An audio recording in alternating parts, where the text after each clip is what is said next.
One thing to keep in mind with utilitarianism is that it is it is created during a time of the industrial and scientific revolution. It's a time in which there is great emphasis put on math and science, and there's a lot of interest in that. And so the hedonic calculus and utilitarianism is also very attractive during this time, not just because it is perhaps a way to bring about social change and other things, but because it is very mathematical and scientific. To a certain degree, you can think ethics is somewhat fuzzy in its approach. I mean, what's right or wrong? This I think is wrong. This I think is right. This is good. This is bad. I mean, it's all kind of a little bit on the fuzzy side if you think about it. I mean, what is good? What is bad? Why is it good and bad? And science and utilitarianism comes along and it says, hey, what we can do is we can do a mathematical analysis and figure out what's right or wrong. We can sit there and say, hey, the way we do it is we judge how much pleasure comes out of an action. Is this a good action? Like, are you going to enjoy the consequences of this action at a 10, a 9, an 8? You can quantify that. That's a little bit subjective. That's a matter of personal opinion. But then from that, you can say, well, how long is it going to, that's intensity. And then you can take it and you can say, well, how long is that going to last? Is it going to be a real intense pleasure for 5 minutes? Or is it going to be a more subtle pleasure, 5 on a scale of 1 to 10? But it lasts for 6 hours. I mean, that may be better than something that's really great that only lasts a few minutes. And then we can take into account other things. So we can take these things, we can add, we can subtract, we can multiply. And what we can do is we can come up at the very end with a mathematical number of saying, oh, well, this thing, if you kill the person, that's going to bring about 10 units of negative happiness. Whereas if you let them live, it'll bring about 4 units of positive happiness. And so it's better not to kill them, or whatever, your example might be. So what happens is that if you ever go to the hedonic calculus, if you ever do the hedonic calculus is basically, it's a way of calculating. Hedonic is pleasure, and so it's a way of calculating pleasure from an action taken. It's the pleasure calculus is another name. And so Bentham's hedonic calculus, or Bentham's pleasure calculus, is basically this idea that we take these factors and we can add, subtract, multiply, divide, and we can come up with how much pleasure and how much pain comes about when we make certain moral, ethical decisions. And so what happens is he has 7 of them. He starts off with intensity. Intensity is that scale of 1 to 10, how much pleasure. Duration is how long. Something, like I said, that's an hour long, maybe better than something that's 2 minutes long versus something that's, 6 hours or whatever the time may be.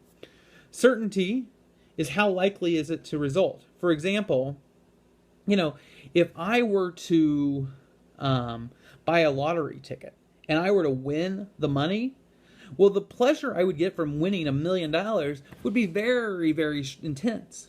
But the likelihood of me spending the dollar and winning the lottery, pretty small, right?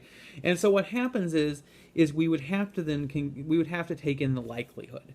As an example of this, sometimes when I was, it seems like when I was growing up, my mom would have said something like, sorry about that. My mother would have said something like, I clean the house and you kids don't even notice, or something like that, like as if children are supposed to notice this. But the case is that, the cleaning the house, a nice clean house is a pleasure. It could last for 4 minutes in our house. I was one of 3 boys. And the certainty of it being even noticed is a factor that has to go into that analysis of how you do it. The likelihood of pleasure coming about matters. Propinquity is how close at hand. Propinquity is how close at hand. The idea here is I'm making this video right now. The Cubs and the Cardinals are playing in the World Series. I decided I was remaking this. They're not in the World Series, the National League Division Series. And this is 2015, in case I don't remake this video for a couple of years. And what happens is that the Cubs and the Cardinals are playing. But the other day I decided, since it's, the first day, my 4-year-old and 2-year-old, we decided to bake a cake.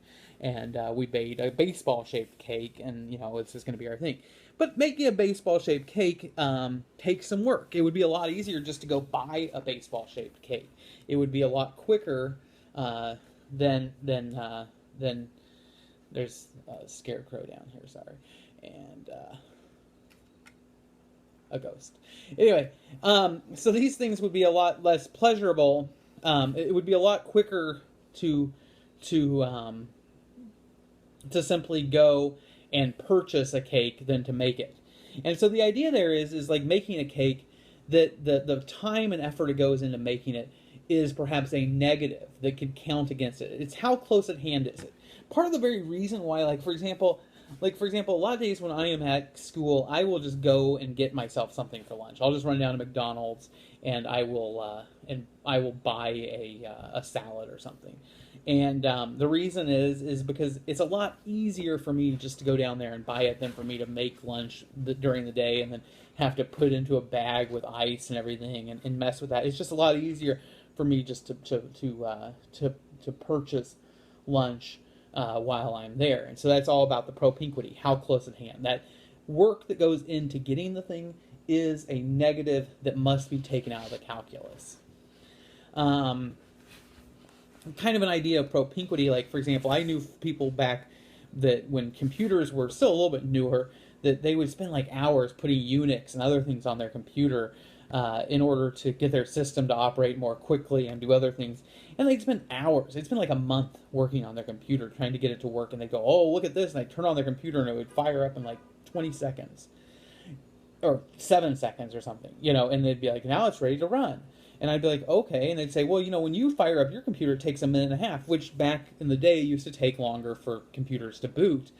And I'd be like, yeah, but, I only boot my computer like once a day. What's the matter if it takes a minute and a half? And so the case, though, would be is that, the time it took them to program it was the propinquity. And that's all part of this factoring in. You need to take that into account, the amount of work and effort that would go into it beforehand. And so, like baking a cake versus just buying a cake. It's better perhaps to have a homemade cake, but the effort to make it wasn't there. Now, in this case, with the making the cake, that was fun, and the whole entire making of the cake was part of the fun. It was fun. My boys were really excited about making a cake. I'd never made a cake with them before, and so the fact that they got to make a baseball cake was exciting to them. They could not wait to show their mother. Anyway, so that would be propinquity. Fecundity is sort of this pay it forward effect. If you've ever seen the movie Pay It Forward, Pay It Forward is about this kid who tries to start a movement where people do good deeds for others, who are then asked to do good deeds for other people, and it rolls forward the good that comes out of it. And that's sort of fecundity. It's the idea of the unexpected consequences, the pleasure that comes about that you didn't initially expect. It's hard to quantify that, but it's something you should at least try to keep in mind, that oftentimes the pleasure isn't just what's immediately available. Next is purity. Purity is freedom of the pleasure from pain. For example, if you keep extra change at Walmart, if you get this extra dollar in change and you keep it, maybe that's great. But you may also feel guilty about it. Maybe you won't. I don't know. But, if you go home and you can't sleep at night, then that kind of takes away from the pleasure you got from getting that extra dollar. So you have to take that into account. There are a lot of things I do that oftentimes I'll do them and then I'll feel guilty about it afterwards. And I have to consider that when I'm doing my analysis. And finally, last of all, is extent. And extent is a very important factor. Extent is the number of people affected. For example, if I do something that affects just me, that's perhaps not as good of something that could affect 1 million people.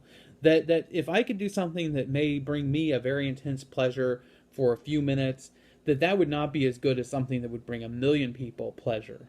That even a less positive pleasure, which is where you get things like giving up your life for your country or something like that, where the hedonic calculus makes an extent. Whereas you go out and you fight in a war and you die, that's a very negative displeasure for you and your family. But the idea is that if you have made the world a better place, the country a better place, people appreciate your sacrifice, that overwhelms and makes the world a better place by your sacrifice. Yes, it's negative, it's worse off because you're no longer alive, but it's better off because of the sacrifice and the benefit others made. prefer not to have that happen, but sometimes that does have to happen, and that's kind of the justification. And so the case is this is an entire calculus. Now, one of the problems when these comes along is this is kind of a complicated system of, okay, add this, subtract that, divide this. There's a whole system to it. And most of the time, I mean, you're not going to sit there and go through this entire, like, oh, I got an extra dollar and change. Okay, what's the intensity of pleasure I will get from giving it back versus keeping it? What's the intensity of pleasure? How long will that last? What's the certainty? What's the propinquity? What's the fecundity, purity, extent? Usually you don't do that. But the idea is that, if you kind of look at it in depth, this is a way of looking at all the pleasures and pains that could be quantified, added, subtracted, multiplied, and calculated out to yield a number which says this action yields this much pleasure, and so it's a good action to take.